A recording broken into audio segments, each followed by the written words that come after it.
एबसुनि आरो दुलाराय बर' माहारिनि थाखाय दिनैनि साना जोबोद गोग्गानायनि सान आरो दिनैनि बे गोथार सानाव दुलाराय बर' फरायसा आफादा 1967 मायथाइनि 15 फेब्रुवारियाव क'क्राझारनि ट्राइबेल रेस्ट हाउसआव गायसनजादोंमोन। नाथाय बिनि सिगाङाव गुबुन गुबुन जायगायाव एबसुनि आनसलिक कमिटि बा इउनिट कमिटि दाजादोंमोन, किन्तु मिरु आफाद हिसाबै 1967 नि 15 फेब्रुवारियाव दादोंमोन। आरो दिनै जोङो चिरां जिल्लानि बे बिरहांगाव गोजान बाजार बे गेवलां फोथार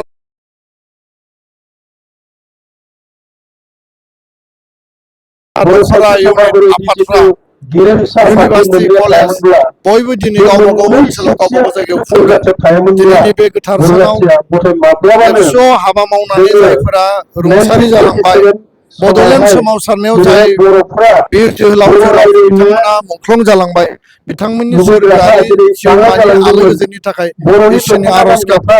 दुलाराय बर' फरायसा आफादा ओरैबायदि मोनसे शक्तिशाली आफाद, जायखिजाया थासारियाव जायखिजाया परिबेश परिस्थितियाव माहारिनि थामोनथा रैखाथि, हारिनि इसिङारि बायजोआरि खैफोदनि समाव अलखदनि समाव जों गाबथाबोदों। आरो एबसुनि शक्तिया मालाबाबो कुनु सरकारि फर्सआनो जा, बायजोनि फर्सआनो जा, इसिङारि फर्सआनो जा, जों मालाबाबो कमप्रमाइज खालामाखै। आरो बेखायनो बर' हारिया दिनै जोङो मुलुग दरबाराव जोंनि बर' रावखौ 90 सिडुलाव थिसननाय, 93 आव BSc कड, 2003 आव BTC सुक्ति, 2020 सनाव बिटिआर बर' गोजोन गोरोबथा, बे गोरोबथाफोरखौ मोननायनि गेजेरजों बड'फाखौ दिल्लीयाव गायसनहैनाय, बिनि मुसुखा गायसननाय आरो गोबां माखासे हाबाफारिफोरखौ दुलाराय बर' माहारिनि सार्थनि थाखाय हारिनि गेरेमसा माहारि दानायनि एजेन्डा प्लेनिं पलिसिनि गेजेरजों जों मावफुंलांनो थाखाय दिनै सम्भब जादों। आरो जेब्लायबो हारिया सिगां, हारिनि थाखाय आफाद, आरो बे आफादाव जों साफा साफा मावथि, साफा साफा सैनिक बायदि बायदि। आरो एबसु बे आफादाव थानानै जोङो जि मोनसे ट्रेक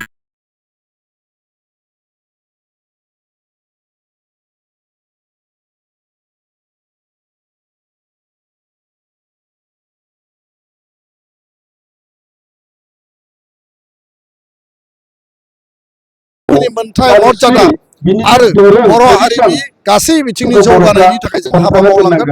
आरो बेनो दिनैनि जोंनि दिनैनि बुब्लिनि बेनो जोंनि समायखिरा। बे समायखिराखौ लानानै हारि सिबिनाय, हारि दानाय, गेरेमसा माहारि दानायनि थाखाय जों हाबा मावलांगोन। गोजोन्थों। साननि गेजेरजों आसलथे बागुरुम्बानि गेजेरजोंनो बर'नि जिथु फिलसफि, बर' जाथिनि थांना थानायनि फिलसफि, मोनफ्रोमबो सम आरो थासारिजों दुलाराय बर' फरायसा आफादा जोंनि थान्दै जथुम, जोंनि एगजिकिउटिभ मेलफ्राव जोङो गोलावै गुवारै गोथौयै पर्यालोचना खालामो। जाय समाव आलादा रायजो दाबिनायनि थाखाय थांखि आजावनांगौमोन 1987, 1986 बड'फाया जि समाव बिबान लाबाय आरो थांखि आजावबाय, 87 नि 2 मार्चनिफ्राय आलादा रायजोनि आन्दलन जागायबाय।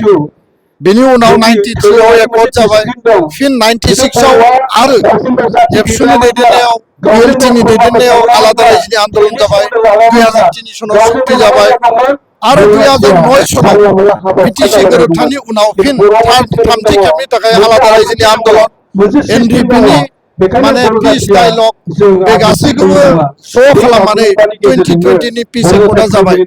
दा एकर्ड इमप्लिमेन्टेसननि खामानिया सोलिबाय थादों आरो एकर्डआव फैनाय जिखिनि दफा दङ, सिमा बारायनाय, बिटिसि बिटिआरनि मर अट'नमिनि बाथ्रा, बर' कसारि काउन्सिलनि बाथ्रा, कार्बि आंलंनि एसटिनि बाथ्रा, बेखौ मोगथाङाव मावफुंनांगौ, जाफुंनांगौनि थाखाय जोङो नाजाबाय थादों, भारत सरकारजों सावरायदों। आरो जुदि सरकारा जोंखौ थगायो, सरकारा टाइम बाउन्ड इमप्लिमेन्टेसन जुदि खालामा, दुलाराय बर' फरायसा आफादा जोङो गोनां जायोब्ला आरो जिकुनु परिबेश परिस्थितियाव जोङो सावरायफिननानै थांखि आजावनानै आलादा रायजोनि थाखाय जोङो आबुं सोमावसारफिननो थाखाय जोङो थांखि आजावनांगौनि थाखायबो मालाबाबो फावसायनानै थानाय नङा खिन्थु दिनै जोङो एकर्डखौ इमप्लिमेन्ट खालामनायनि गेजेरजों बे एकर्डनि मर्यादाखौ जोङो होहोनो हायो नामा बा लाखिनो हायो नामा बे थांखियाव दङ आरो जुदि सरकारा टाइम बाउन्ड मावफुङा बिनि डिसिसना अट'मेटिकेलि फैगोन गोजोन्थों।